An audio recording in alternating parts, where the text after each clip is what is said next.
Welcome back to The Explainer. Today, we are diving into the absolute final, crucial phase of Jon Antonucci's framework, the conclusion of servant-minded leadership. But to kick things off, I want to throw a quick little riddle your way just to get our gears turning. Okay, picture this. 3 frogs are sitting on a log. One decides to jump off. How many frogs are left? I'll give you a second to process that. Seems pretty simple, right? Maybe a little too obvious? Lock in your answer.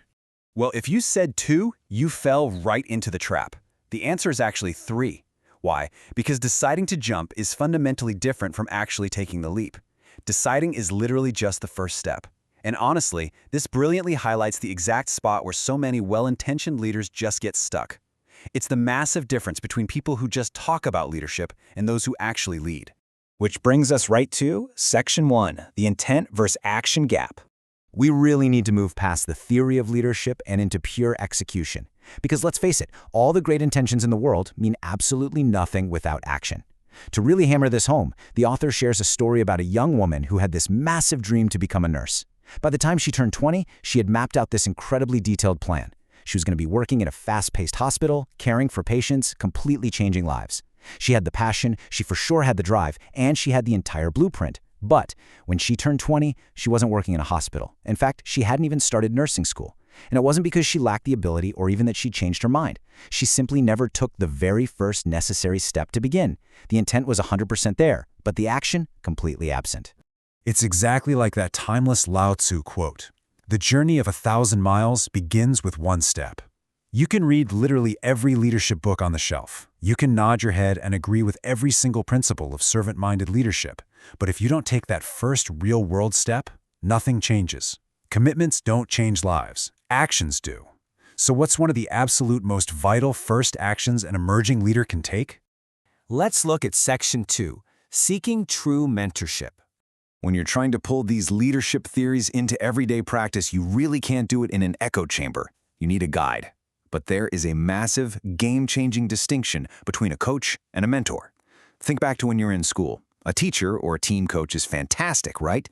But they have an entire classroom or a whole roster demanding their attention. They are experts at keeping the whole group moving forward together. A mentor, though. A mentor is way more like a private tutor or a one-on-one personal trainer. They know exactly what you specifically struggle with. They offer this deep, personal insight based on their very own lived experiences. While coaches help the team hit a broader goal, mentors are standing right there with you throughout your unique individual journey. So the crucial takeaway here is that servant-minded leaders absolutely, unequivocally need mentors. Why? Because they provide a vital third-party perspective. Come on, have you ever had a brilliant plan in your head, but the second you tried to explain it to your team, it came out totally wrong? We've all been there. Mentors help you process those messy thoughts. They offer crucial discernment. They become that essential outside voice, verifying that you are actually implementing servant-minded principles, rather than just instinctively falling back into your old, comfortable habits. But here's the catch. You can't just pick anyone. The author gives us 3 specific, sequential questions you have got to ask yourself when finding a mentor. First, who do I respect? And honestly, the list of people you genuinely, deeply respect should be pretty short. Second, who on that list has actually accomplished what I want to achieve? They need to have successfully walked the road that's ahead of you. And third, who will invest? Who is willing to actually carve out their time for your success? And the order of these questions, it's critical. Do not ask someone to invest in you if they haven't actually accomplished the things that you respect. Now, if you're listening to this and thinking, man, I need some help actually figuring this out, the author provides a fantastic external resource. You can just shoot an email over to resources@servantmindedleadership.com to grab a free mentor selection worksheet. It's this highly practical tool designed to help you actively identify and pursue the exact right mentor for your journey. Because look, finding a mentor takes real effort. It might even feel a bit like dating. You'll probably get a few no's before you finally get a yes, but it is absolutely 100% worth the investment. Moving right along to Section 3, a daily leadership choice. Okay, so once you have that guidance in place, you have to face a pretty sobering reality. True leadership happens at lunch, in those endless meetings, and on the commute home. It's an ongoing, relentless daily commitment. You don't just achieve leadership status and retire the title, right? You have to wake up every single morning and make the conscious choice to lead effectively. And then, when a coworker completely frustrates you 20 minutes later, you have to make that choice all over again. When a massive project goes off the rails, you choose it again. The decision to be a great leader is really just a series of choices you make throughout the absolute most mundane and frustrating parts of your everyday life. And the foundation of all these daily choices? Well, it's love. Now, hang on, I know using the word love in a corporate or business context can make a lot of people squirm, so let's define what we actually mean here. In servant-minded leadership, love simply means seeing others as inherently valuable, worthy of respect, and recognizing their potential even when they completely fail to see it themselves. It means wanting the absolute best for the people you lead and then actually acting on it daily. It's not about being everyone's best friend, it's about authentic respect and desiring their ultimate growth. Which brings us to our final core concept. Section 4, setting your TNT goals. How do we make absolutely sure our grand intentions translate into measurable progress?